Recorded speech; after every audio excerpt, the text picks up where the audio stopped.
Bonjour tout le monde. Du coup, on va vous faire la format de physio. Donc déjà, on se présente peut-être. Moi, je m'appelle Emma, je suis la RM. Moi, je suis Bastien, je suis RM Génome, comme d'habitude, perdu. Et moi, je m'appelle Lilou, je suis tutrice en physio. Voilà, du coup, ça va marcher. Ok, du coup, les objectifs de cette format, c'est de reprendre les points clés du cours, de faire développer les méthodes de résolution des QCM type, avec du coup des QCM d'anal, de PACES surtout, et de répondre à vos questions. Donc, si vous en avez, n'hésitez pas à lever la main ou les garder pour la fin, sinon, voilà. Du coup, il y aura d'abord les compartiments liquidiens avec le pH, ensuite les bases de la physiologie neuronale et la physiologie musculaire. Donc, je ne sais pas qui veut commencer ici. Donc, pour rappel, vous avez le volume d'eau total dans le corps qui fait 60% du poids du corps. Ça peut être utile dans les QCM, notamment, pour calculer. Ça se répartit sinon comme ça en 40% intracellulaire, 16 interstitiel, volume plasmatique 4 et extracellulaire. Ah oui, extracellulaire, c'est du coup la somme des deux, c'est 20%. Et dans les QCM, vous allez beaucoup retrouver des items des hématocrites et protidémies qui auront varié. Donc ça, c'est avec l'onogramme des valeurs. Vous regardez si ça varie dans le même sens. Le volume plasmatique varie dans le sens opposé. Par exemple, si les deux sont augmentés, ça veut dire qu'il y a très peu de plasma pour diluer, vu que c'est extrêmement concentré. Voilà. Ok. Maintenant, on va parler du bilan hydrique. Donc, d'un côté, il y a les gains, donc les entrées, et de l'autre, les pertes, les sorties. Donc, au niveau des gains, qui sont à peu près à connaître quasiment par cœur, l'eau endogène, c'est 400 millilitres. Ensuite, il y a l'eau qui vient des aliments, qui vaut 800 millilitres. Donc, l'eau endogène, c'est l'eau qui est produite par notre corps, par notre métabolisme, c'est 400 millilitres. Les aliments, ça vient de notre nutrition. Et du coup, l'eau de boisson, de l'eau qu'on boit. Donc, en tout, ça nous fait 2,5 litres de gain. Donc, 0,4 plus 0,8, 1,2 plus 1,3. Ça nous fait 2,5 d'entrée. Et du coup, en situation physiologique, les entrées et les sorties, elles vont essayer de s'équilibrer avec notamment ça va pouvoir y avoir des actions de certaines hormones qui vont activer plutôt des diurétiques ou des antidiurétiques. Donc, le fait d'uriner plus ou moins. Et donc, pour avoir ensuite à la fin un bilan hydrique équilibré. Et ensuite, au niveau des pertes, on a 0,3 litres au niveau de la respiration, 0,4 perspiration et 0,4 transpiration ou sudation. Donc 0,3, 0,4, 0,4, c'est pas trop à connaître, mais c'est plus, on les appelle RPS, et ça vaut 1,1 litre. Et quand on les combine avec les selles, donc quand on va aux toilettes, ça fait les pertes insensibles, donc 1,2 litres, c'est-à-dire qu'il n'y a pas d'hormones qui agissent pour modifier les pertes hydriques de cette forme-là. Par contre, elles peuvent quand même augmenter quand on est malade, si on a de la diarrhée, les selles peuvent augmenter.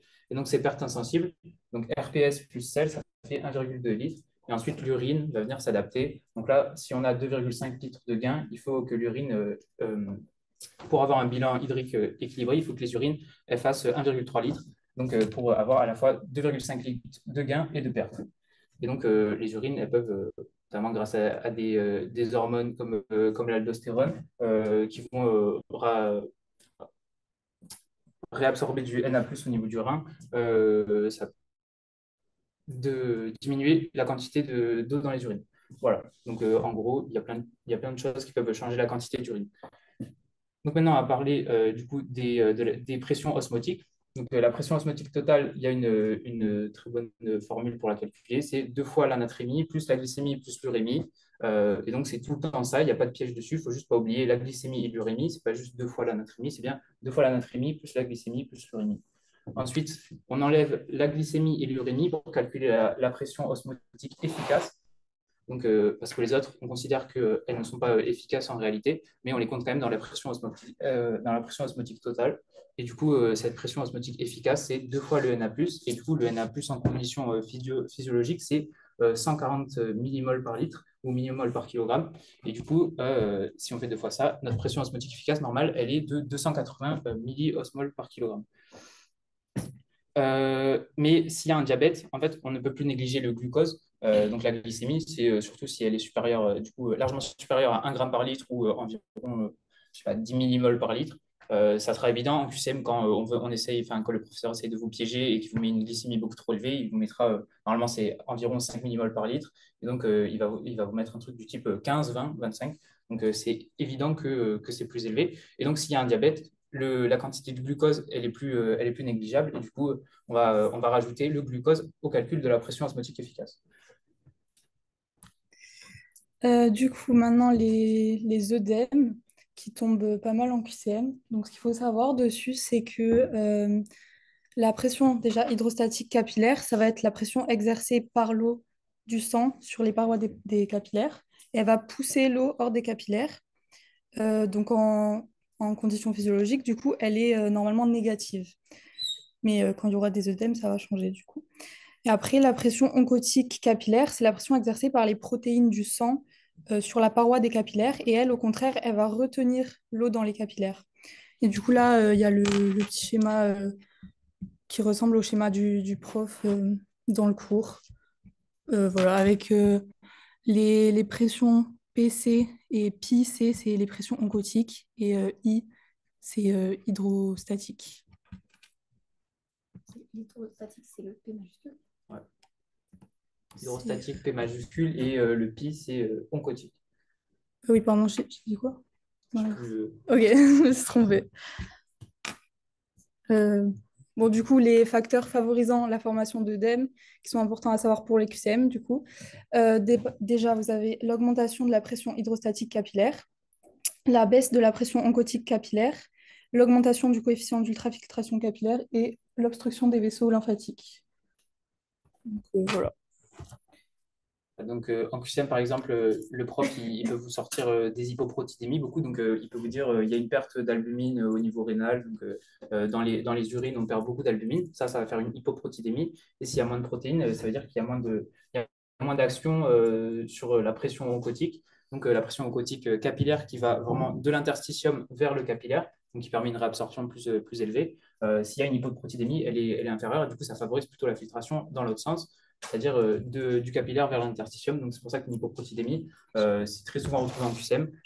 Et du coup, l'origine de l'œdème, c'est une diminution de la pression oncotique capillaire. Donc, pour les pressions oncotiques, c'est ça avec le pi, comme on a dit. Il faut vraiment vous imaginer qu'au bout des flèches, il va y avoir des protéines, et c'est ça qui va faire l'appel d'eau. Donc, il y a des protéines dans le sang, comme l'albumine. Et s'il y en a moins, vous allez voir que la flèche orange, donc pi C, ça va moins attirer d'eau. Et donc, si cette pression est abaissée par baisse de protéines, ben, ça va engendrer plus d'œdème, vu qu'il y aura moins de liquide qui va re-rentrer. Voilà. Ensuite, ouais, il peut y avoir augmentation du coefficient d'ultrafiltration, donc c'est le petit KF dans notre formule de Sterling. Et donc ça, c'est au niveau s'il y a une libération je sais pas, d'histamine au niveau de processus allergiques, ça va augmenter les trous dans l'interstitium et donc ça va augmenter la filtration de l'eau dans le sens du capillaire vers l'interstitium. Et du coup, au niveau là, on a le débit QF, on voit qu'il est proportionnel à KP. Parce que KP est un KP ou KF. C'est KF. KF. Et du coup, si KF augmente, c'est-à-dire s'il y a une augmentation des trous dans l'interstitium par un phénomène allergique, le débit qui passe du capillaire à l'interstitium, il va être augmenté aussi. Donc, c'est pour ça que ça favorise la formation de débit. Après, si vous avez une obstruction des vaisseaux lymphatiques sur le schéma, vous avez le vaisseau lymphatique qui est représenté en bleu. Si lui, il est obstrué, vous voyez qu'il a un rôle il ramasse le liquide qui est dans l'interstitium pour l'emmener dans le système lymphatique. Si lui, il est obstrué, ce liquide qui était là, il reste et ça engendre encore plus de rétention d'eau dans ce compartiment. Et aussi, les vaisseaux lymphatiques, ils drainent les protéines de l'interstitium. Et donc, les protéines, à la fois, elles aussi, comme les protéines du plasma qui empêchent le phénomène d'œdème, s'il y a aussi plus de protéines au niveau de l'interstitium, ça va favoriser l'œdème au contraire. Et donc, c'est aussi le rôle des vaisseaux lymphatiques au niveau de l'interstitium, c'est de réabsorber les protéines. Donc, s'il y a des vaisseaux lymphatiques bouchés, il va y avoir plus de protéines dans l'interstitium. Donc, la pression oncotique interstitielle qui va vers l'interstitium va être augmentée. et donc ça favorise l'œdème aussi. Ensuite, du coup, il y a des facteurs limitants aussi pour la formation de ces œdèmes. Donc, vous avez la vasoconstriction précapillaire qui va entraîner une baisse du débit capillaire et donc, du coup, une baisse de la pression hydrostatique capillaire qui pousse l'eau en dehors des capillaires, du coup, comme on l'avait dit. Il y a aussi l'inflation du volume interstitiel qui va permettre de diluer les protéines, donc de diminuer la pression oncotique interstitielle et la hausse du drainage lymphatique pour la diminution de la pression oncotique interstitielle, pardon, comme on l'a dit, du coup, parce que la lymphe, elle va absorber des protéines. Enfin, il y a une filtration grâce au vaisseau lymphatique. Je sais pas si vous avez... Pour le deuxième tiré, juste pour expliquer, parce que je pense que sans le schéma, c'est un peu difficile à comprendre. Si vous avez l'œdème qui est créé, donc vous allez avoir l'eau qui va se retrouver dans l'interstitium, donc en vert. Ça va diluer. Donc, ça va diluer notamment les protéines. Donc, la flèche verte claire que vous avez, PI, va être amoindrie parce que les protéines de l'interstitium seront déjà diluées. L'eau, elle ne va pas aller en plus rajouter. Donc, l'œdème limite l'œdème. C'est pour ça qu'au bout d'un moment, vous n'allez pas éclater en ayant un œdème, quoi.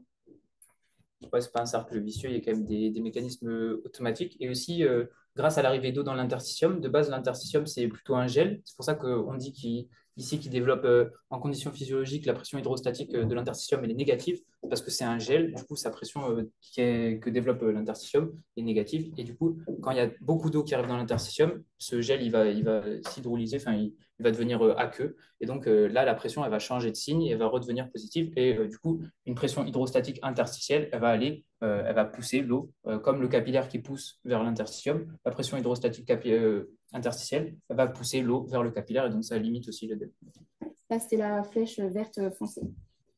D'habitude, on la nomme dans ce sens parce que le liquide qui est dans l'interstitium voudrait que ça pousserait dans ce sens, sauf qu'il n'y a pas assez de liquide. Le liquide, de toute façon, il part dans le vaisseau lymphatique, donc c'est comme s'il y avait une pression de succion, et donc cette flèche-là est en réalité négative. Du coup, on va passer au QCM. Donc, du coup, un sujet est égaré dans le désert, température diurne de 40 degrés, sans eau depuis 3 jours. Son poids est passé de 80 à 70 kg. On admettra que la perte hydrique représente 9 kg en 3 jours. Il a uriné 0,5 litres le premier jour et n'a pas uriné depuis 48 heures. Pardon. Il est retrouvé dans le coma et est hospitalisé. Un bilan biologique réalisé à son arrivée montre... Bon, là, vous avez toutes les données. Oups. Du coup, dans les conditions, il est exact que l'absence d'urine correspond à une adaptation physiologique, car en cas de balance hydrique négative, l'excrétion rénale d'eau peut devenir nulle.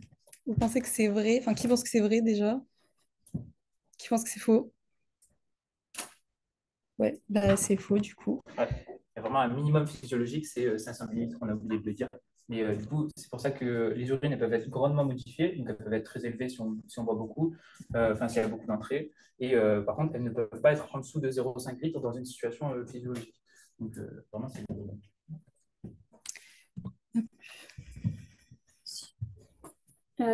Item B, la protidémie et l'hématocrite suggèrent que son volume plasmatique est augmenté. Là, on vous laisse quelques secondes pour regarder quand même le ionogramme.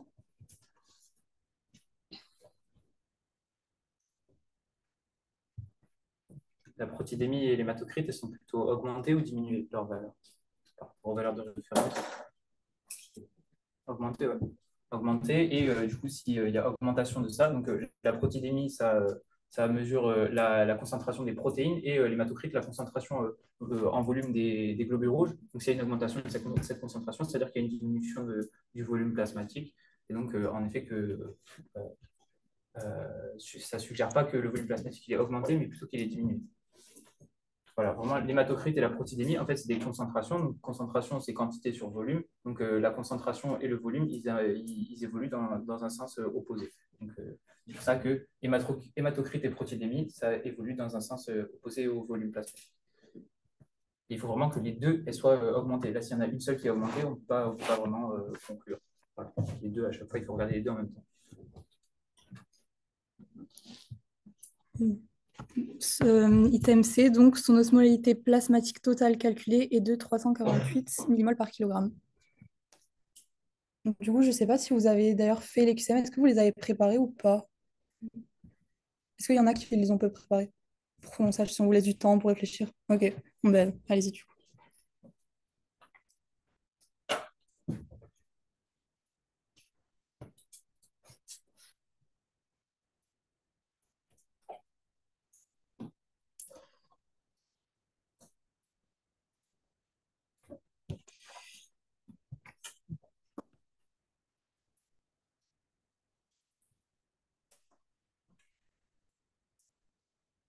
Question en attendant.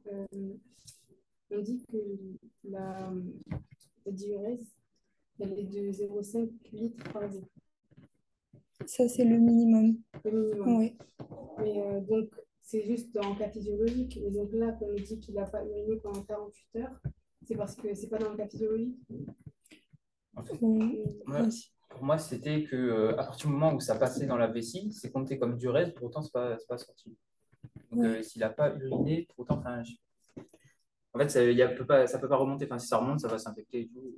Ça remonte vers le rein, de la vessie au rein. Après, le professeur Tac, c'est vraiment du raisonnement sur des cas. Il ne vous demandera jamais la cause du pourquoi, du comment. C'est vraiment raisonner sur qu'est-ce qui a bougé dans les compartiments. Là, on n'allait pas vous demander si c'était, s'il avait eu, je ne sais pas, un calcul qui bouchait ou quoi. C'était vraiment, par exemple, tu peux avoir 0,5 litres d'urine en 24 heures. Ça peut être physiologique, par exemple. Tu n'as pas beaucoup bu. Tu as fait un effort très intense, par exemple du vélo, tu as beaucoup transpiré. Mais du coup, il y aura moins d'urine et ce sera physiologique. Pour autant, tu seras à ton minimum. Euh, Là, à mon avis, il a aussi quelque chose qui ne va pas, mais bon. On ne nous demande pas de raisonner sur la cause dans les QCM du professeur TAC, en tout cas. Ça me paraît dire qu'il n'y a rien en 2 jours. Parce qu'on a dit que c'est 0,5 litres. Il y a un exemple dans son cours à un moment où il y a quelqu'un qui s'évanouit, je ne sais plus s'il compte 0,5 de diurèse ou s'il compte 0. Du coup, en attendant, sinon, qui pense que c'est vrai? Ok, et qui pense que c'est faux? Bah, du coup, c'est vrai. C'est le calcul de Na+, plus urée, plus glucose.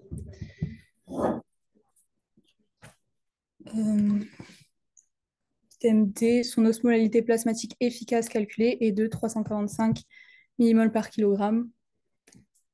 Bon, du coup, qui pense que c'est vrai? Qui pense que c'est faux? C'est faux, du coup. Faut pas confondre les deux calculs, mais voilà.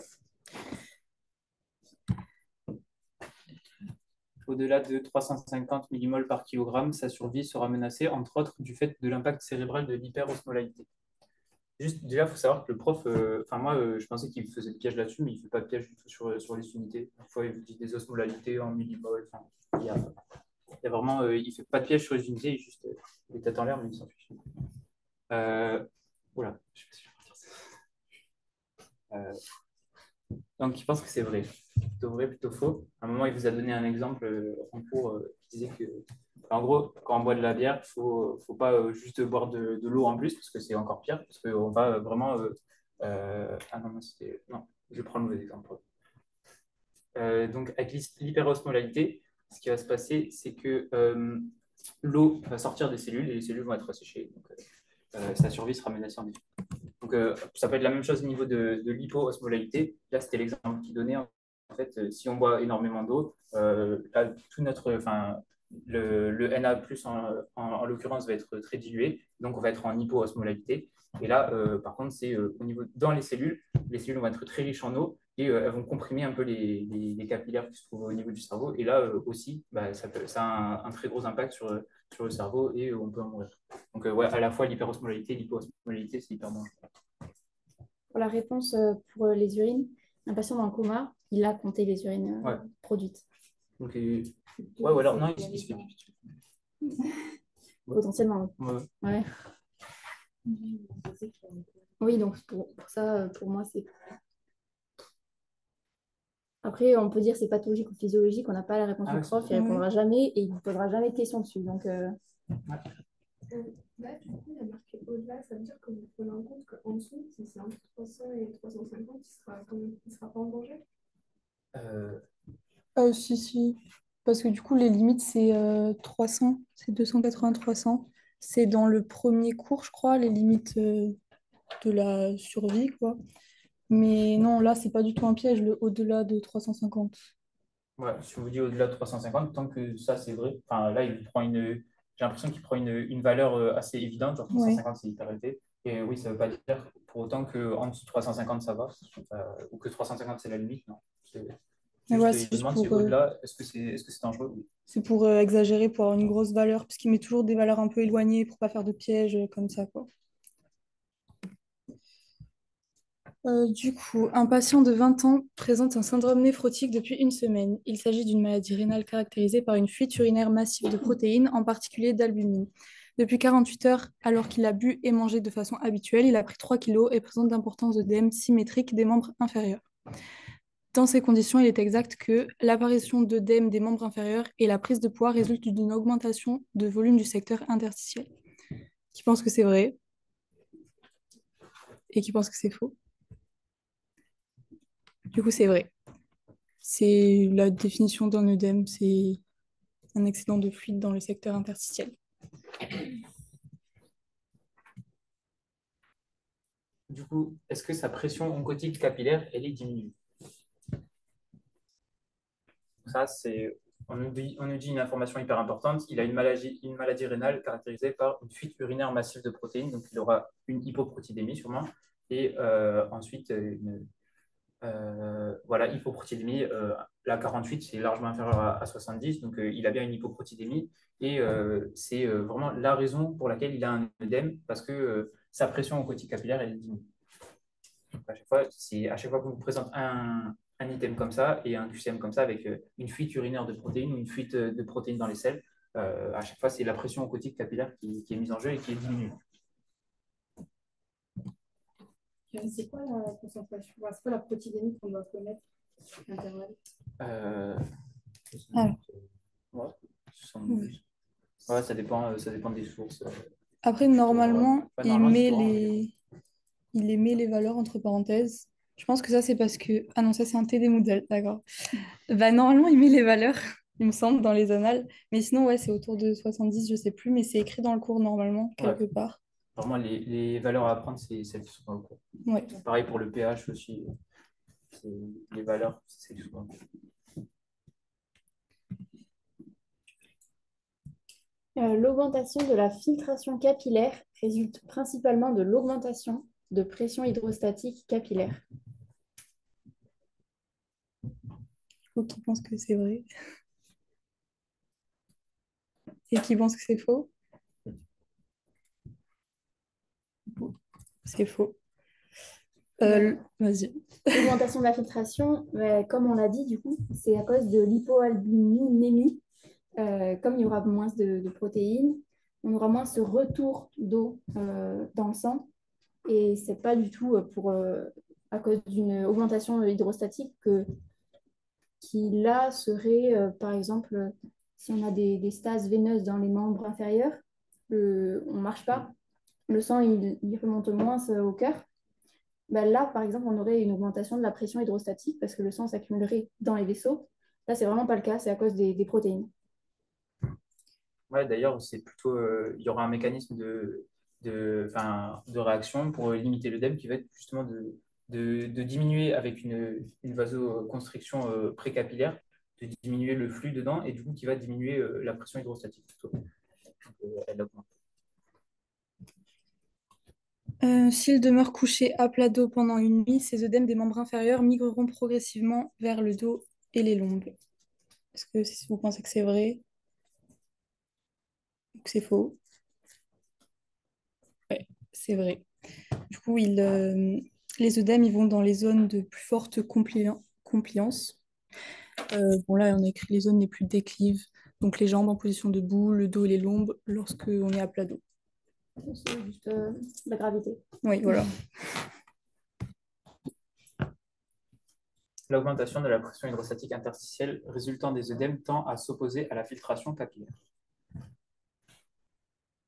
Alors, la pression hydrostatique interstitielle, c'est celle qui au début est négative. Et du coup, est-ce qu'elle va augmenter, est-ce qu'elle va diminuer? Ou est-ce qu'elle est vrai ou faux? Dit vrai. Dit faux. C'est bien vrai. C'est vrai, parce que du coup, au début, on a notre interstitium qui est sous forme de gel, qui a une pression négative. Et donc, avec l'arrivée d'eau dans l'interstitium, il va se fluidifier et il va se transformer vraiment en une solution aqueuse qui va pouvoir pousser. Et donc, ça va augmenter la pression hydrostatique interstitielle et ça va du coup plutôt forcer l'eau à revenir vers le capillaire. Et donc, c'est bien un mécanisme qui s'oppose à la filtration capillaire. Du coup, on va passer au rappel sur le pH. Donc, pour cette partie de cours, ce qu'il va falloir regarder en premier, c'est la valeur du pH, pour savoir si on est en acidémie ou en alcalémie. Donc, si c'est inférieur à 7,36, on est en acidémie. Si c'est supérieur à 7,44, on va être en alcalémie au niveau du pH. Et une fois que vous avez regardé cette valeur du pH, vous allez pouvoir trouver la cause du trouble. Donc, si le pH il est inférieur à 7,36, donc que c'est en acidémie, il va falloir trouver ce qui cause l'acidose, sachant que plus la PaCO2 elle est augmentée, plus le pH va être acide, plus le HCO3- est baissé, plus ça va être acide. Donc du coup, quand on est inférieur à 7,36, si on est supérieur à 42 pour la PaCO2, ce sera respiratoire. Et si c'est inférieur à 22 pour l'HCO3-, ce sera métabolique, une acidose cette fois-ci. Et donc, pareil pour l'alcalémie, mais dans l'autre sens, sachant que du coup, les limites de la PaCO2, c'est entre 36 et 42. J'ai pas mis ces millimoles par litre, hein. Et pour HCO3-, c'est entre 22 et 27. C'est ça les valeurs à connaître. Et donc, imaginons qu'on soit en acidémie, en acidose respiratoire. Si on voit que le HCO3- il est supérieur à 27, donc il varie dans l'autre sens, c'est-à-dire qu'il va essayer de compenser, en fait, parce qu'il va essayer de rendre tout ça plus basique, parce que lui, il augmente, alors que la PaCO2, elle a elle-même augmenté pour compenser un petit peu, pour rétablir. Je sais pas si j'ai bien expliqué. Dites-moi s'il y a des questions ou si vous voulez préciser des trucs. Moi, j'aurais dit que pour bien comprendre pourquoi, quand il y a beaucoup de CO2, ça fait une acidose, c'est parce que le CO2 a tendance à être transformé en acide carbonique encore. Donc, vraiment, ça fait, dès qu'il y en a, il y a plus d'acide encore. Les HCO3-, en revanche, les bicarbonates, eux, leur rôle, c'est de capter les H+, donc les ions acides, d'acidité dans le corps. Donc, plus il y en a, plus c'est alcalin, plus c'est basique. Voilà. Ouais, pour moi, le CO2, en fait, ce qu'il faut retenir absolument, c'est déjà on regarde le pH. Est-ce qu'il est trop bas, ça veut dire que c'est trop acide. Est-ce qu'il est trop élevé, c'est que c'est trop alcalin. Et il faut retenir que le CO2, c'est plutôt un marqueur de l'acidité et les HCO3- un marqueur de la basicité. Voilà. Et ensuite, il va y avoir, du coup, si on regarde vraiment juste PaCO2 trop élevé et HCO3- trop élevé, si on ne regarde pas le pH, on ne peut pas savoir si ça peut être à la fois, s'il y a PaCO2 trop élevé et HCO3- trop élevé, ça peut être à la fois une alcalose métabolique, où là, il y a une compensation respiratoire, donc c'est-à-dire qu'on arrête un peu de respirer, enfin, on ralentit la fréquence cardiaque, mais si les deux sont aussi trop élevés, ça peut aussi être une acidose respiratoire, non, une, Oui, oui, acidose respiratoire, où là, justement, le fait qu'on ait une acidémie vient du fait qu'on respire moins. Et du coup, là, ça va être l'inverse, la compensation métabolique, ça va être que va y avoir une augmentation de la production des bicarbonates. Donc, il faut toujours regarder le pH et à la fois, en fait, il faut regarder les trois en même temps pour savoir ce qu'il y a. Donc, le pH, PaCO2 et HCO3. Voilà.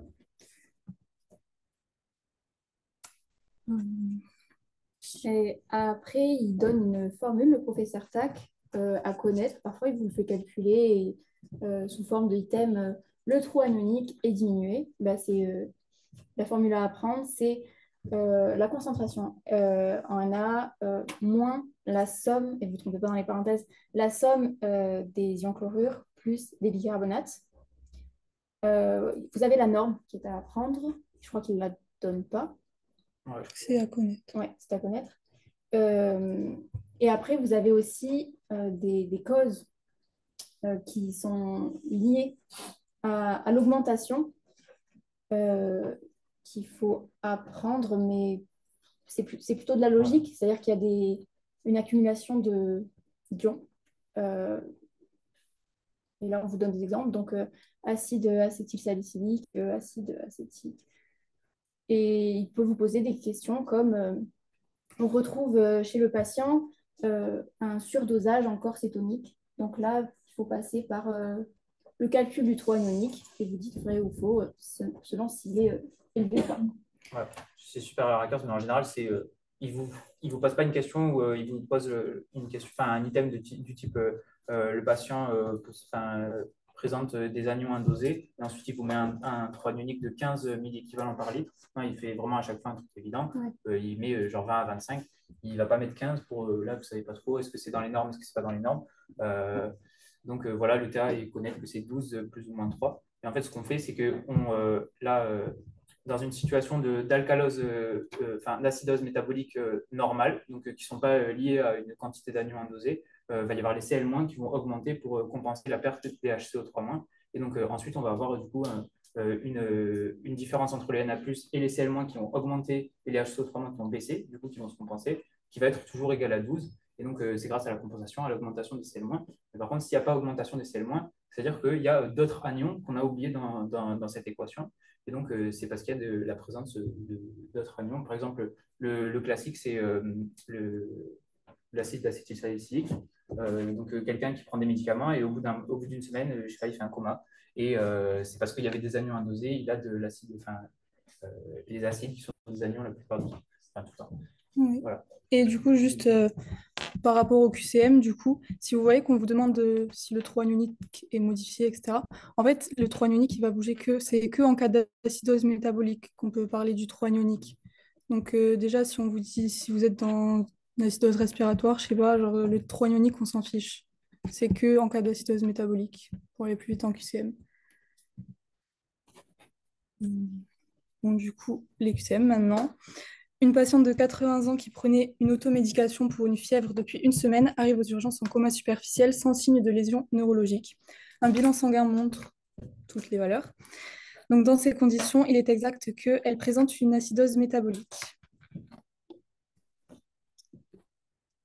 Qui pense que c'est vrai et qui pense que c'est faux? Ou c'est vrai?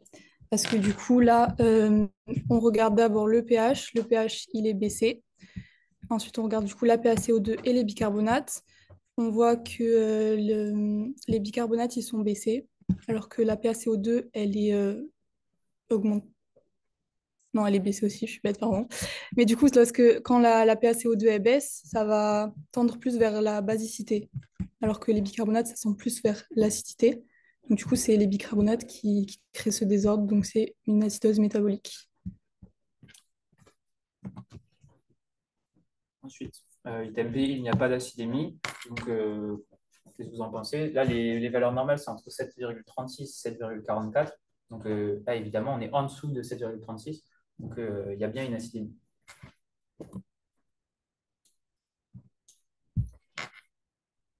Il existe une compensation partielle par une tendance à l'alcalose respiratoire.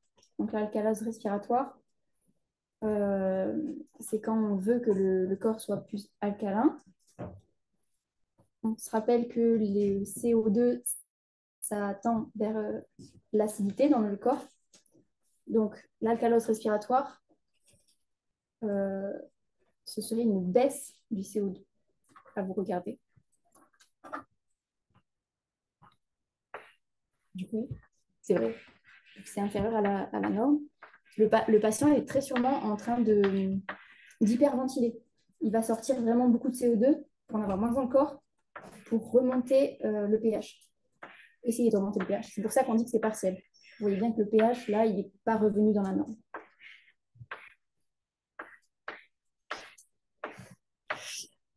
Dans ces conditions, il est exact que le 3 unique plasmatique est normal. Je vous laisse peut-être le calculer. Ouais, du coup, le 3 unique, c'est les Na+, moins la somme de Cl- plus HCO3-, si jamais.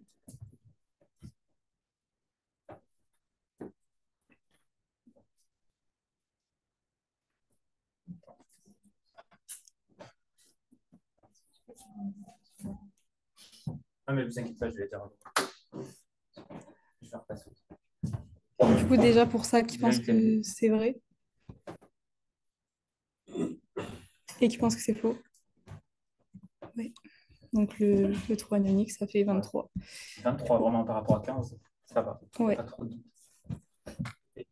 Vraiment, de finir, c'est bon. Vas-y. Ce bilan métabolique est compatible avec une intoxication par l'aspirine, qui est de l'acétylsalicylate. De l'acétylsalicylate.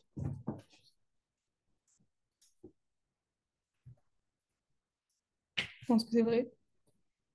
Je pense que c'est faux. Ouais, c'est vrai. Du coup, c'est ce qu'on avait dit juste avant. C'est-à-dire que l'acidose, elle est causée par le métabolisme, donc des lésions, et pas la respiration.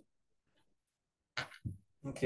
Bon, du coup, pour illustrer ce qui se passe dans tous les QCM de pH, on a la formule, je ne sais plus comment elle s'appelle, elle a le nom de celui qui l'a inventé, et c'est pH égale pKa plus log de HCO3- sur 0,03. En gros, c'est la formule pH égale pKa plus log de base sur acide.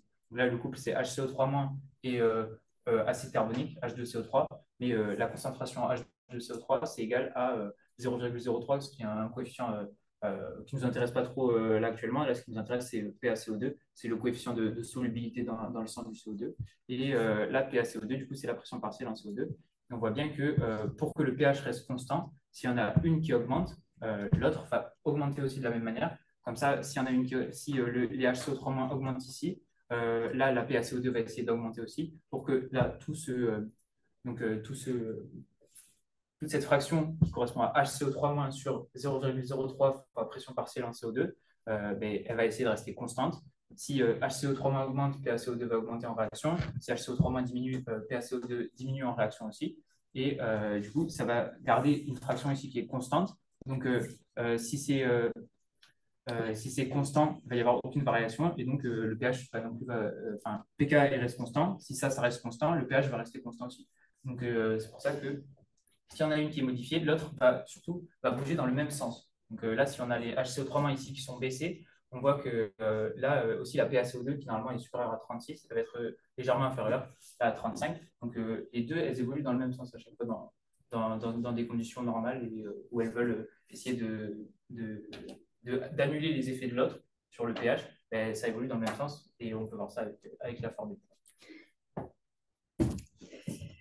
Du coup, maintenant, pour la physiologie neuronale, il y a beaucoup de choses sur cette diapo. Donc, ce qu'il y a à savoir, c'est que déjà, la perméabilité au K+, elle est supérieure à la perméabilité au Na+. Donc,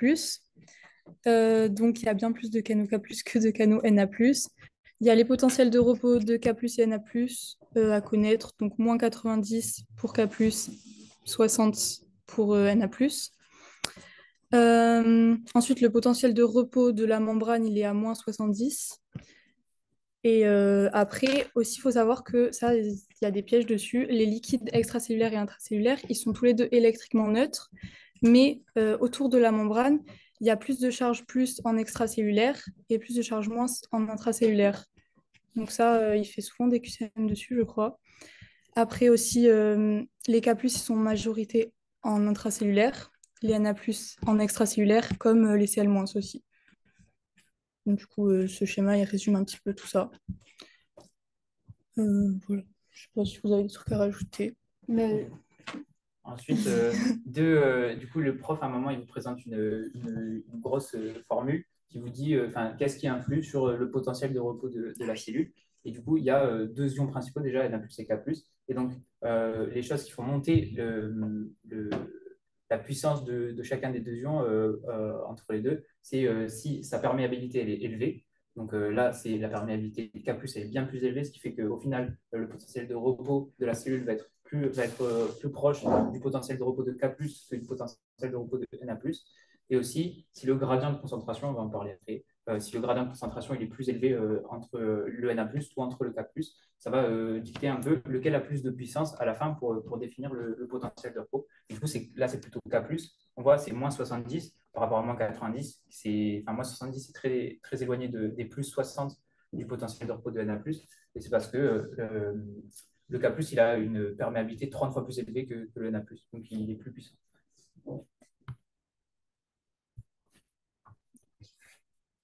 Le gradient de concentration, donc il faut apprendre le rôle de la pompe Na plus K+, ATPase.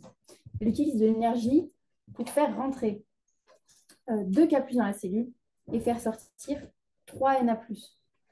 Donc, par exemple, dans les QCM, il peut vous demander, il peut inverser très très souvent, il fait des items où il inverse, là, Na plus K plus ATPase, il fait rentrer 3 K plus et sortir 2 Na plus, donc il faut vraiment apprendre son rôle.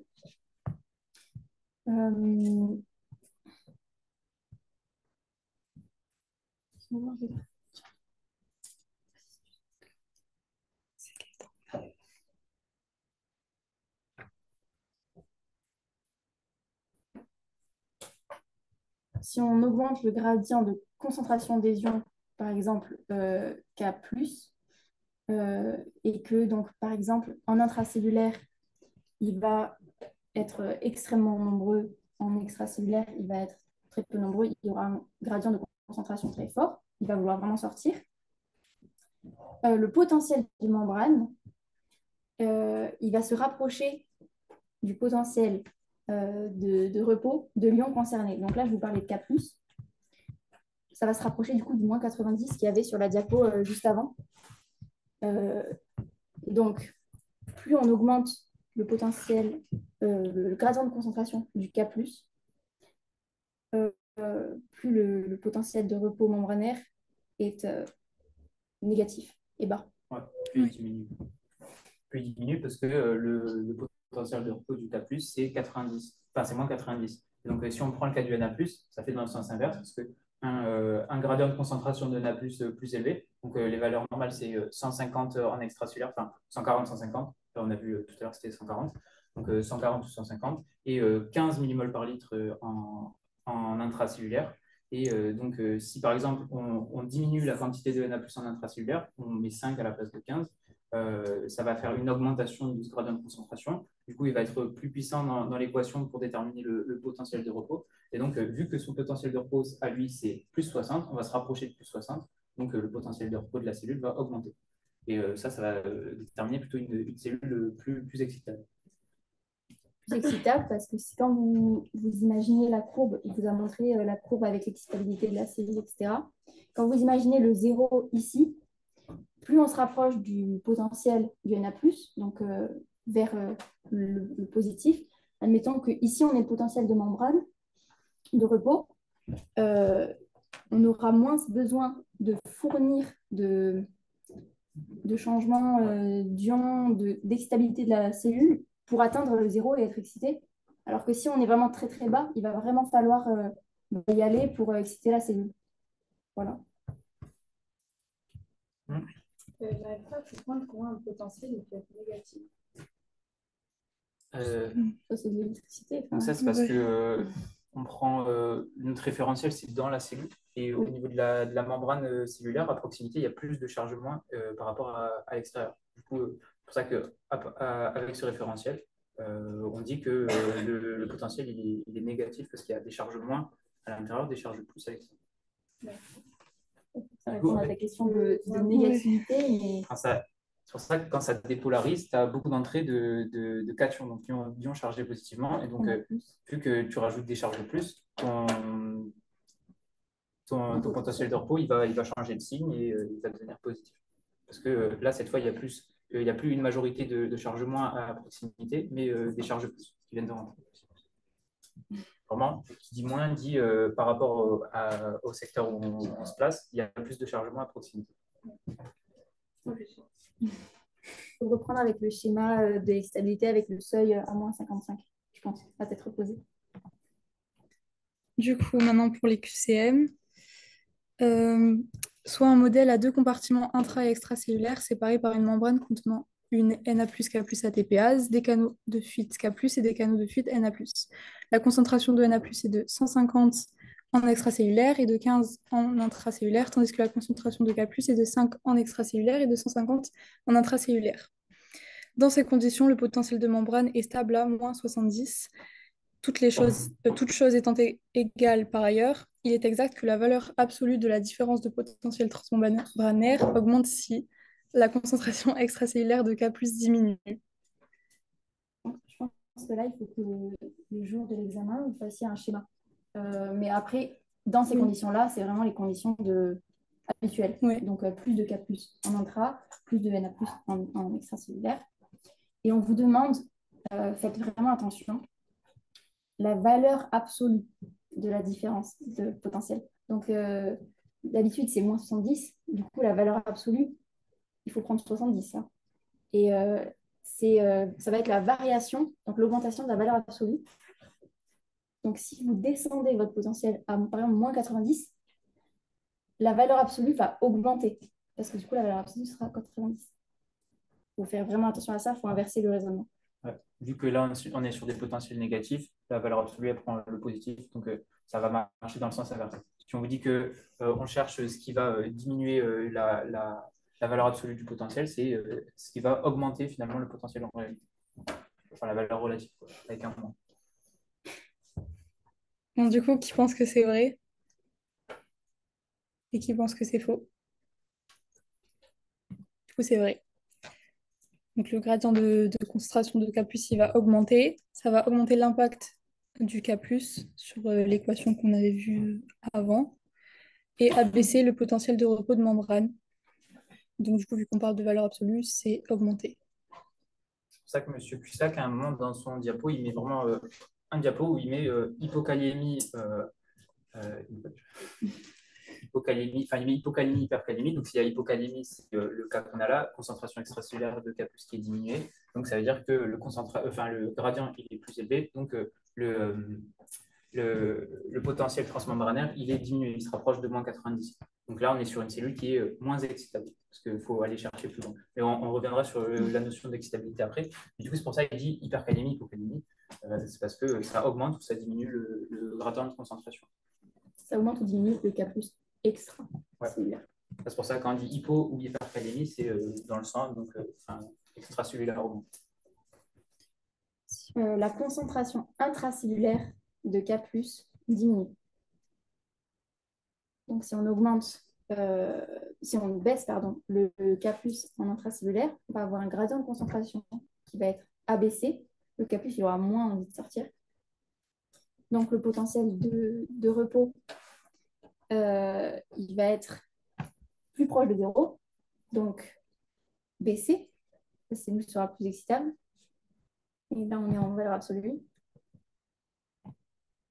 Du coup, Ok. Du coup, là, on cherche ce qui fait augmenter la valeur absolue de la différence de potentiel. Donc, ce qui fait diminuer, c'est ça. C'est ça, ce qui fait diminuer. Du coup, le nombre de canaux Na+ ouverts augmente. On a dit que s'il y a un nombre de canaux de fuite qui augmente, ça veut dire que la perméabilité de l'ion, elle est augmentée. Donc, ça veut dire que l'ion, il devient plus important. Donc, ça veut dire qu'on se rapproche de son potentiel de repos. Du coup, est-ce que vous pensez que c'est plutôt vrai ou faux? C'est vrai. si on augmente le nombre de canaux Na+, ça veut dire que le Na+ peut plus librement accéder, passer comme lui dicte son gradient de concentration, donc plus facilement rentrer. Du coup, le Na+ est plus important, on se rapproche de plus 60 millivolts. Donc, ça veut dire que c'est faux. Là, ça va diminuer en valeur absolue le potentiel de repos et ça va l'augmenter en valeur relative. On va passer d'un truc genre moins 70 à moins 65. Du coup, si on regarde la valeur absolue, on va passer de 70 à 65 et nous, on cherche ce qui va augmenter la valeur absolue.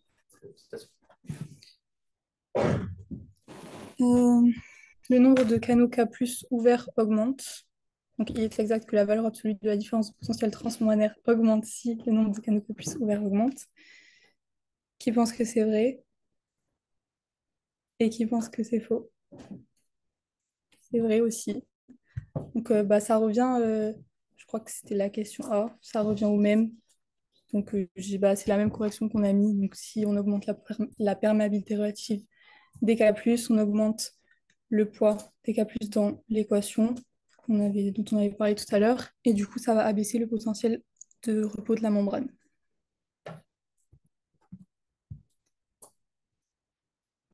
Le gradient de concentration du K+ augmente. Est-ce que lui fait augmenter la valeur absolue?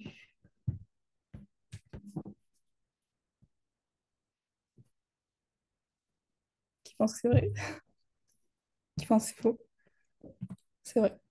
C'est vrai, parce que si on a un gradient de concentration du K+, qui augmente, c'est qu'il y a une plus grande différence.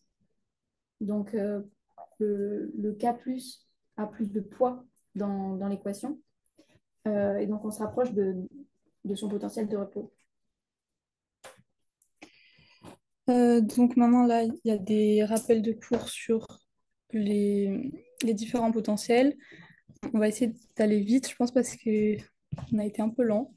Du coup, d'abord, les potentiels gradués, c'est leur propagation, elle va être atténuée, donc c'est sur de faibles distances et ils peuvent s'additionner. Alors qu'un potentiel d'action, leur amplitude, elle est constante, elle ne va pas baisser et c'est sur de grandes distances du coup. Donc pour les potentiels gradués, quand ils arrivent à la zone gâchette, euh, si ils atteignent le potentiel de moins 55 MV, ça déclenche un potentiel d'action. Et voilà, et donc après les potentiels d'action, leur fréquence, elle détermine la quantité de neurotransmetteurs qui est libérée. Les potentiels d'action, ils sont unidirectionnels et si le diamètre de l'axone il est augmenté, la vitesse, elle va aussi augmenter. C'est juste des petits rappels sur le cours à savoir.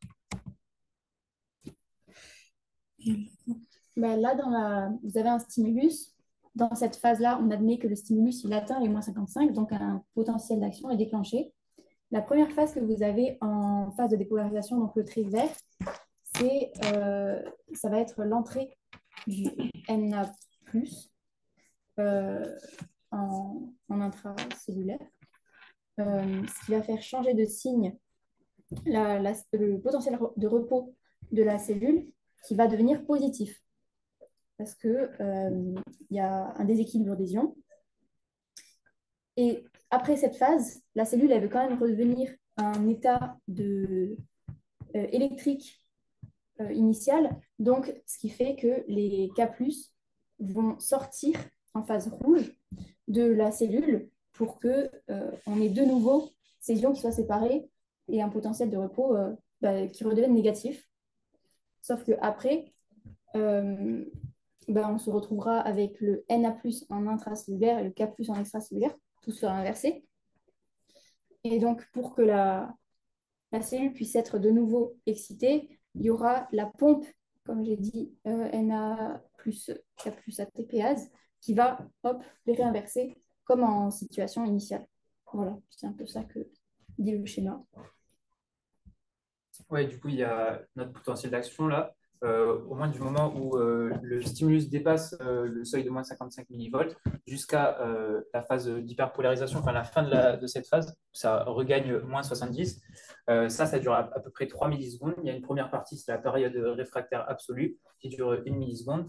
Et donc, c'est grâce à celle-là, pendant cette période de 1 milliseconde, les canaux Na+, ce sont eux qui sont activés pour faire la dépolarisation, ils ne vont pas pouvoir être réactivés parce qu'ils sont fermés par une porte particulière et ils ne peuvent plus s'ouvrir même sous l'effet du voltage. Donc, c'est pour ça qu'on a une conduction unidirectionnelle dans les axones parce que en amont, avant, dans l'axone, on a eu des canaux Na+, qui ont été stimulés. Ils ne peuvent pas se réouvrir de suite et donc refaire un potentiel d'action. C'est pour ça que le potentiel d'action il va être obligé de continuer dans l'axone et pas de revenir en arrière parce que on ne peut pas stimuler les canaux Na+ en amont. Donc, c'est pour ça qu'elle est super importante cette période réfractaire absolue qui dure 1 milliseconde. Et ensuite, il y a la période réfractaire Relative. relative. Et du coup, elle dure 2000 environ, mais la plus importante, c'est la première. Donc, du coup, pour les PPSE et PPSI, un PPSE, c'est un potentiel postsynaptique excitateur qui a provoqué une dépolarisation postsynaptique. Et un PPSI, c'est un inhibiteur, cette fois-ci, qui va provoquer une hyperpolarisation postsynaptique. Donc, ces PPSE et PPSI peuvent s'additionner. Leur sommation, elle se fait dans la zone gâchette. Il y a une sommation spatiale et une sommation temporelle, donc sommation spatiale enfin, sommation des différentes synapses et sommation temporelle, c'est la sommation des différents PPSE, PPSI d'une même synapse, donc dans le temps. L'hyperpolarisation pour le PPSI, ça veut dire que la polarité, c'est quand il y a un grand écart entre deux choses. Donc, l'hyperpolarisation, là, vous avez votre seuil à moins 55. L'hyperpolarisation, ça va faire que le potentiel de la cellule, il va être ici. Et c'est pour ça que c'est inhibiteur, parce que jamais on pourra croiser le seuil de moins 55. Alors que dépolarisation, ça va croiser le seuil. Donc, ce qu'il y a à comprendre aussi par rapport au potentiel postsynaptique, qui est surtout les différences avec le potentiel d'action. Donc, eux, ils s'atténuent au fur et à mesure qu'ils parcourent le corps du neurone. Et donc, c'est pour ça qu'à la fin, il faut qu'ils soient assez puissants pour ensuite arriver dans la zone gâchette, qui puisse déclencher un potentiel. Donc, vraiment, ils ont une amplitude qui est décroissante, alors que vraiment, toujours, le profil du potentiel d'action qu'on vous a présenté, il est toujours comme ça, au moins dans les cellules neuronales. Peu importe, même s'il est très stimulé, il n'y aura pas une amplitude plus élevée. Ça, vraiment, c'est toujours une amplitude de 100 millivolts. On passe de moins 70 à plus 30. Et c'est toujours comme ça. Et si c'est plus stimulé, c'est qu'il y a une fréquence plus élevée de potentiel d'action. Pas qu'il y a une amplitude plus élevée.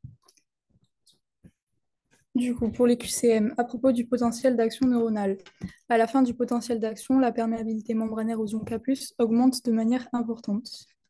Vrai ou faux? Vrai. Faux. Ouais, c'est ce qu'on appelle la phase de repolarisation, du coup. On va essayer d'enchaîner un petit peu sur cette partie, parce que c'est du cours. Durant le déroulé du potentiel d'action, le potentiel de membrane change de polarité. Vrai. Vrai. Ouais. Ah, c'est vrai. On passe d'une polarisation qui est négative, hein, avec un potentiel de repos négatif, et on passe sur plus 30, le maximum. Donc positif, ça change de polarité. L'augmentation soudaine de la perméabilité au K+, est responsable du déclenchement du potentiel d'action. Qui est vrai. Qui est faux. C'est les Na+, qui rentrent en premier. Et c'est ça qui va commencer. La sortie des K+ en extracellulaire ne se fait qu'après l'entrée des Na+. Le potentiel d'action a une forme variable suivant le stimulus initial. Tu penses que c'est vrai? Faux? Ouais, c'est faux. Il y a une amplitude constante, peu importe. Item E, sa vitesse de propagation est supérieure à diamètre égal dans les fibres myélinisées que dans les fibres amyéliniques. Parce que la myéline, la gaine de myéline, ça permet d'améliorer la vitesse, de l'augmenter, qui est vrai. Ouais, c'est bien vrai. Il y a une conduction saltatoire avec les nœuds de Ranvier, donc ça peut atteindre vraiment des vitesses très élevées. On dit que la vitesse elle est proportionnelle aux racines du diamètre de l'axone dans les. Non, mais c'est juste aux racines du diamètre de l'axone dans les fibres amyéliniques et c'est directement proportionnel au diamètre. Donc il n'y a pas de racine. La racine, ça fait qu'au final, la vitesse est un peu inférieure. Et donc la vitesse elle est directement proportionnelle au diamètre quand on a des fibres myélinisées. C'est pour ça que c'est plus rapide dans les fibres myélinisées. Donc pour la physiologie musculaire, maintenant, on va parler de précharge et de post-charge. Parce que je ne sais pas si vous avez déjà fait des QCM, mais c'est vrai que les QCM du professeur Arnal, c'est un peu toujours les mêmes types d'exos. Donc si vous comprenez ce schéma, vous réussissez un tiers de ces exos, parce qu'il y a, je crois, 3 types d'exos. Donc la précharge, c'est ce qu'on voit en vert. Imaginez qu'au début, il n'y a pas la post-charge, on règle juste la précharge. C'est ce qui va tendre le muscle à des longueurs comme dans votre bras. Il est tendu entre les deux insertions osseuses Et c'est pour ça qu'il peut se contracter. Parce que si vous n'avez pas du tout de précharge, que votre muscle il est déjà à sa longueur sans être étiré, c'est exactement l'image d'un bout de viande sur la table, il n'a aucun moyen de se contracter. Si vous l'étirez trop, en revanche, ben, c'est comme si vous étiez lesté et que vous essayez de faire une traction, c'est impossible de réussir à soulever en étant bras tendus parce qu'on est déjà trop étiré pour se soulever. Et la post-charge, ben, c'est le poids. Si vous prenez votre téléphone, vous allez réussir à avoir une force de contraction énorme. Si vous prenez une table, je ne suis pas sûre que ce soit la même chose. Donc voilà, la post-charge, c'est la charge mobilisée. Et la pré-charge, c'est la longueur du muscle. Il ne faut pas qu'il soit trop peu étiré. Il ne faut pas qu'il soit trop étiré. Voilà. Ensuite, par rapport à isométrique, isotonique. Donc, isométrique, bah, déjà, ça veut dire même longueur, par définition. Et donc, isotonique, c'est même tension. Donc, quand on a, globalement, dans les QCM du professeur, quand on aura une tension isométrique, la tension, elle va changer, mais on va pas réussir à soulever le poids. Alors que isotonique, on va réussir à soulever le poids. Voilà. Donc, la tension isométrique maximale obtenue avec une secousse musculaire à 95-105% pardon, de la longueur physiologique du muscle. Donc, c'est les valeurs vraiment à connaître. C'est là où on soulève le mieux, en fait. C'est la meilleure longueur. C'est ce qu'on voit sur le petit schéma. En fait, c'est ce palier. Quand ce sera trop étiré ou pas assez étiré, ce sera beaucoup trop bas, alors que entre 95 et 105%, ce sera la meilleure longueur. C'est ce que je vous ai expliqué. Si vous posez un bout de viande sur la table, tout ce qui est fibres musculaires, elles sont déjà totalement resserrées, donc elles ne peuvent pas se contracter plus. Alors que si vous êtes beaucoup trop étiré, à l'inverse, bah, c'est quasiment comme s'il n'y avait pas de raccordement entre les fibres. Donc, c'est quasiment impossible de se contracter. Bah, vous voyez, ça n'a pas l'air très physiologique. Et la longueur, bah, du coup, de 95 à 105% de sa longueur optimale, c'est là où on aura pile poil les bonnes conditions pour pouvoir se contracter. Voilà, après, autre chose à savoir, un PA, il va provoquer une secousse. Et si on a une fréquence de secousse assez importante, fréquence de secousse supérieure à la fréquence de fusion tétanique, on va avoir un tétanos parfait, une tension tétanique maximale. Et donc, cette tension tétanique maximale, euh, c'est égal à 3 à 5 fois la tension d'une secousse. Au-delà, ce ne sera pas possible de soulever, quoi, en gros. Ouais, donc si en QCM, le prof il vous présente un muscle X qui vous dit que la tension qui est produite par ce muscle au cours d'une secousse, ça correspond à 90% de la post-charge qu'on lui met, donc 90% du poids qu'il est censé soulever ou pas. Certes, avec la secousse, vu que ça ne dépasse pas le poids, la tension dépassée ne dépasse pas celle qui est requise pour soulever le poids, ça ne veut pas dire que quand il y aura un tétanos, donc qu'on va envoyer des PA, enfin des principes, des potentiels d'action si on envoie des potentiels d'action avec une fréquence supérieure à celle de la fusion tétanique, il va pouvoir développer une tension plus élevée. Et donc, même si à la base, la secousse elle était juste en dessous, elle ne pouvait pas atteindre ce palier de tension, là, avec la tension tétanique maximale, donc tension tétanique maximale qui se trouve à la longueur physiologique, donc à 100%, environ entre 95 et 105, ça marche. Du coup, avec un tétanos parfait, ça va permettre de soulever le poids, même si à la base, on a dit que le muscle ne pouvait développer que 90% de la tension nécessaire à lever le poids au cours d'une secousse. Parce que du coup, tétanos égale tension développée bien élevée, 3 à 5 fois plus élevée. Je pense que là, c'est un peu flou, mais en faisant des QCM, ce sera vachement plus clair. Bon, là, il y a 2 tableaux énormes avec plein d'infos. Globalement, les infos vraiment très importantes pour les QCM, déjà, c'est ça. La fatigabilité de chaque fibre. Vraiment super important de le savoir. le rôle de chaque fibre. Voilà, après, si elles sont aérobies, mixtes, anaérobies. Si vous savez lesquelles sont aérobies, mixtes ou anaérobies, vous comprenez toutes ces infos en fait. Mais voilà. Et aussi, il y en a, du coup, on les appelle fibres rouges rapides et lentes, donc les 1 ou 2A, parce qu'elles ont de la myoglobine et qu'elles ont un métabolisme qui nécessite un peu d'O2. Donc, aérobie, ça nécessite de l'O2, et mixte, du coup, c'est à la fois aérobie et anaérobie. Donc, de la myoglobine, c'est utile pour amener l'O2. Et donc, ensuite, avoir le bon métabolisme. C'est pour ça que celles qui sont oxydatives et donc qui ont un métabolisme au moins aérobie ou mixte, on les appelle fibres rouges. Ensuite, fibres blanches, les autres, parce qu'il n'y a pas de myoglobine.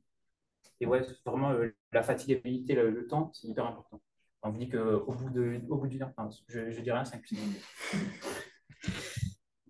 Voilà. Du coup, on va commencer avec QCM. Je sais pas si commence.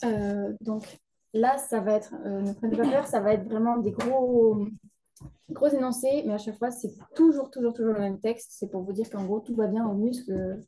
Ça, c'est des conditions optimales. Oui, la première partie, vous n'avez pas besoin de la lire. C'est vraiment toujours la même chose. Ça décrit l'expérience, en gros. Voilà. Tu as lu? Non, je suis. Dans une première expérience, deux muscles isolés X et Y de masse identique sont soumis chacun à une précharge amenant chacun des muscles à 100% de sa longueur optimale et à une post-charge dépassant la force de ce qu'ils peuvent développer au cours d'une contraction tétanique. Au début de l'expérience, les deux muscles développent des tensions tétaniques identiques. À l'issue de courtes stimulations tétaniques suivies d'une relaxation répétée pendant 60 minutes, les muscles X et Y développent respectivement une tension tétanique égale à 40 et 80% à leur tension tétanique initiale. Il est exact que le pourcentage de fibres oxydatives lentes est plus élevé dans le muscle X que le muscle Y. Déjà, là, la meilleure chose à faire, c'est de faire un petit tableau pour se repérer.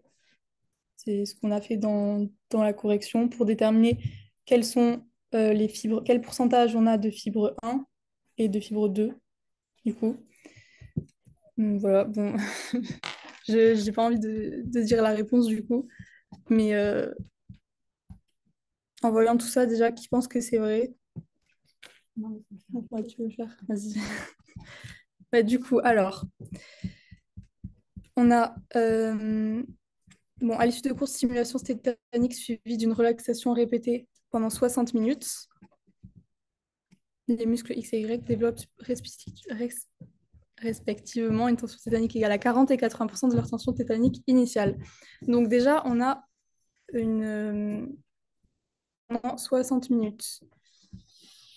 Donc déjà, il faut se rappeler du tableau. Les fibres 1, elles vont être fatiguées au bout de plusieurs heures, alors que les fibres 2A, au bout d'une heure, au bout de, pardon. 3-4 minutes. Non, ça c'est les fibres. Ouais, les 2B. Les fibres 2A, au bout d'une heure, il n'y en a plus. Les fibres 2B, au bout de 3-4 minutes, il n'y en a plus du tout. Donc là, déjà, on est à plus de 60 minutes. On a dépassé les 60 minutes, quoi. Donc, il va rester uniquement des fibres 1 au moment où on regarde la tension. Donc, du coup, ça veut dire que dans le muscle X, on aura 40% de fibre 1 et dans le muscle Y, 80% de fibre 1. Parce que les autres, elles sont déjà fatiguées, elles marchent plus, quoi. Enfin, elles sont trop fatiguées. Je sais pas comment dire. Mais Non, c'est écrit. Mais j'essaie de faire des choses.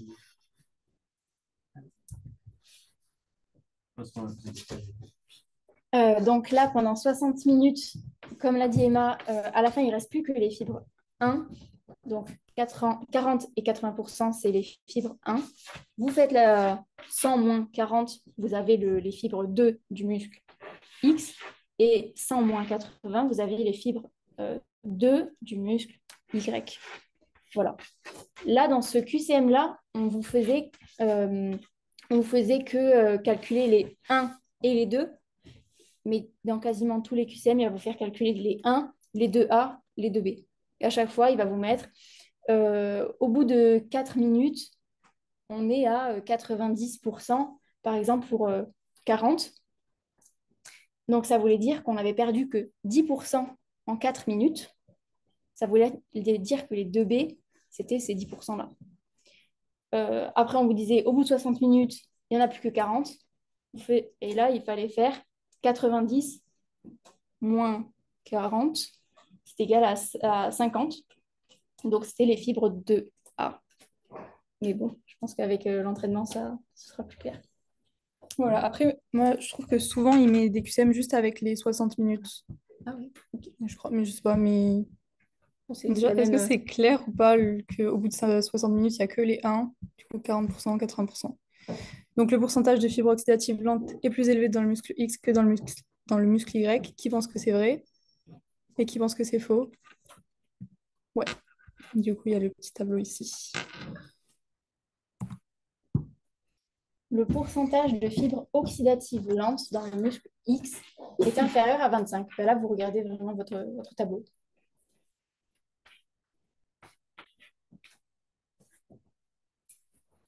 Et du coup, c'est quoi?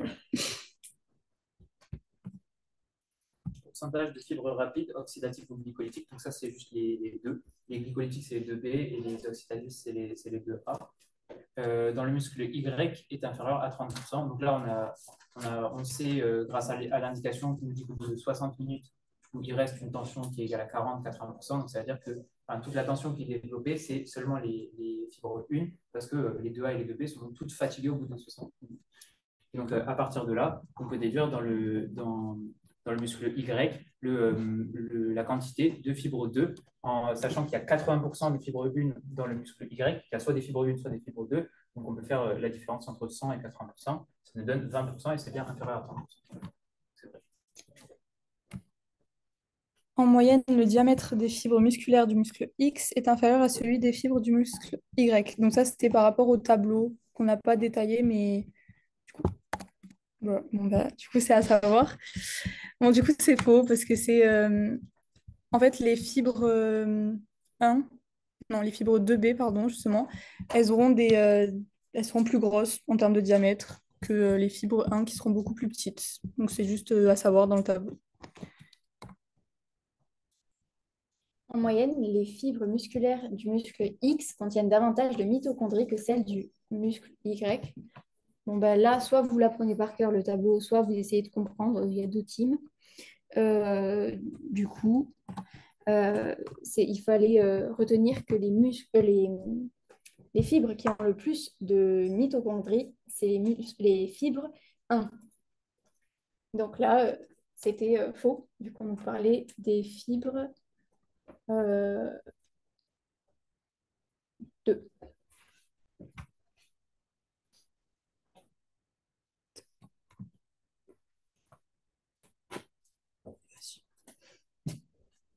Du coup, par rapport au dernier QCM, vraiment tout est logique par rapport au fait en fait, tout est logique par rapport au nom. Les 2B, c'est les glycolytiques, elles font de la glycolyse, donc elles font pas de métabolisme anaérobie. Et vraiment, il y a tout qui en découle derrière, du type, elles ont moins de mitochondries, il y a moins d'apport de sang vers elles, parce qu'elles n'ont pas besoin d'eau 2. Elles fonctionnent qu'avec du glucose. Ensuite, il y a les 2A qui vont être mixtes, vraiment entre les deux, c'est les glycolytiques rapides. Et ensuite, il y a les glycolytiques lentes, les 1. Et du coup, juste savoir que la taille, les plus grosses, ça va être les blanches rapides, parce que ça va être des muscles qui nécessitent énormément de force, contrairement aux muscles qui présentent beaucoup plus de fibres lentes, enfin de fibres de type 1, parce qu'elles, ces muscles-là, c'est plutôt des muscles de la stature, qui ont vraiment elles ont une action un peu passive de maintien de la posture, alors que les autres, c'est vraiment du mouvement et des efforts, notamment de B, des efforts pro. Donc voilà, c'est pour ça que la taille des fibres est plus élevée parce qu'il faut qu'elles produisent plus de force. Donc voilà, vraiment tout reste assez logique et moi je pense qu'il est préférable d'essayer de comprendre plutôt que d'apprendre par cœur. Aussi par rapport à ça, je viens de penser, moi on m'avait donné un moyen d'apprendre un petit peu par rapport à ces trois fibres. Les fibres 1, on peut les comparer juste à au maintien de la posture. C'est des fibres toniques, donc elles ne sont pas forcément grosses. Enfin, voilà. Enfin, en fait, je sais pas, on peut retenir comme ça. Les fibres 2B, au contraire, justement, c'est des fibres phasiques. Donc, c'est celles qui vont servir, par exemple, au sprint ou, par exemple, aux haltérophiles quand on fait de la muscu, quoi.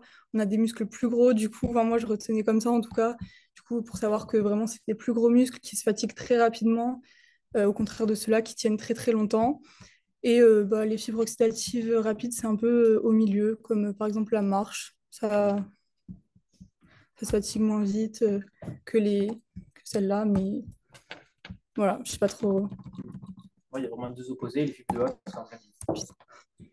Donc, il reste un QCM. Là, ça va porter sur le schéma, si vous vous rappelez, avec le plateau qu'on vous a montré, 95, 105%. Je veux dire. Vas-y. Dans une deuxième expérience, le muscle strié squelettique Z est soumis à une pose charge égale à 10 fois la force développée par une secousse de ce muscle.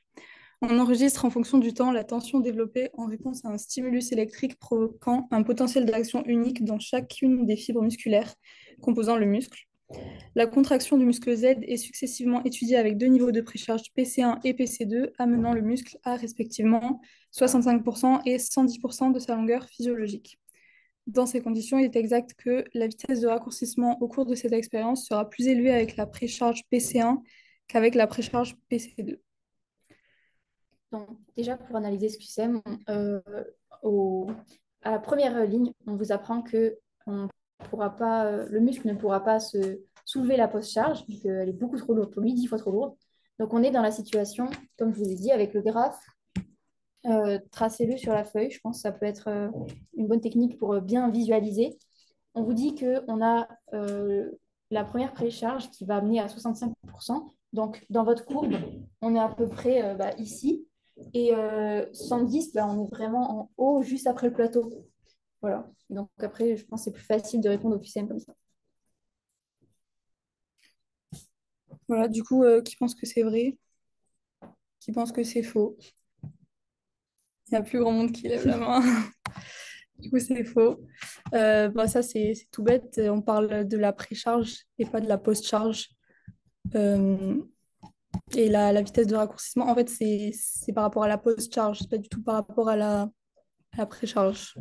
La contraction, c'est la post-charge, justement, pardon. Et la précharge, elle détermine la longueur du muscle, l'étirement du muscle. Avec la post-charge, avec la post-charge, ça va durer. J'ai Mais pas sauf que, regardé. en fait, Non. la vitesse de raccourcissement, là, on Il peut pas la. Il n'y a pas de raccourcissement. Oui. Le poids de la post-charge, c'est ce que tu essaierais d'enlever. Et du coup, ça ne bouge pas. Ouais, c'est comme ce que je disais, si tu essaies de toujours soulever le bureau, je pense pas que ton muscle il va se raccourcir.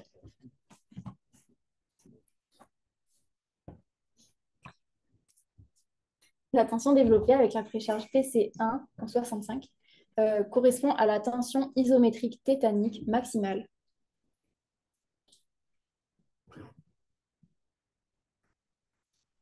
Je pense que c'est vrai. Je pense que c'est faux. C'est faux.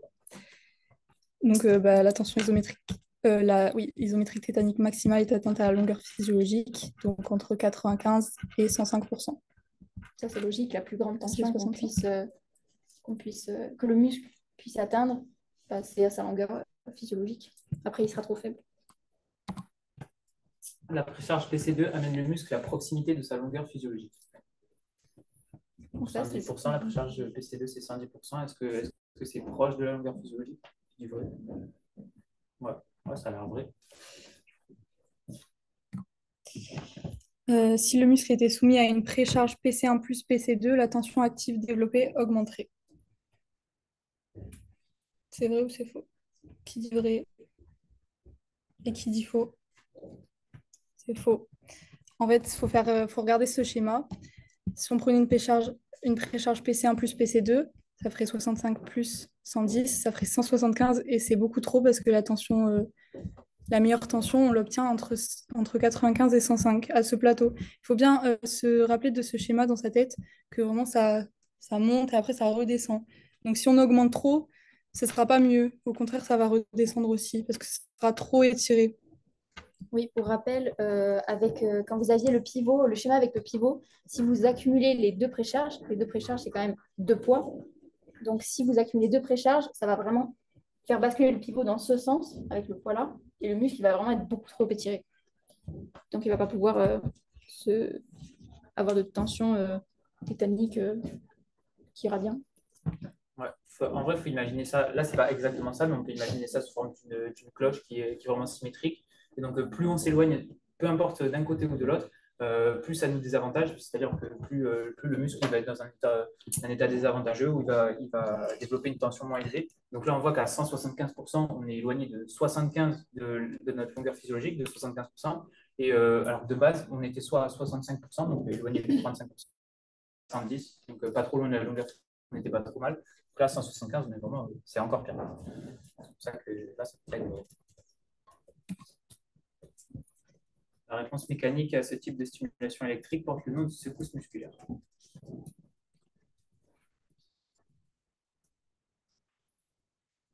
Ouais, c'est bon. C'est bien ça, une secousse musculaire. On met un PA sur. Enfin, la cellule musculaire subit un PA et donc elle va s'exciter et se contracter. Donc c'est une secousse. Et on a fini. Comme vous le voyez sur la petite phrase, posez vos questions sur le forum si vous en avez. C'est vraiment trop bête de rester avec des questions alors que vous aurez une réponse en moins de 2 heures. Donc voilà, pensez-y. Si jamais vous avez toujours pas bien compris les QCM, etc., vous pouvez venir en permanence et nous ramener un sujet au QCM et on vous expliquera de façon détaillée si jamais. Donc, voilà.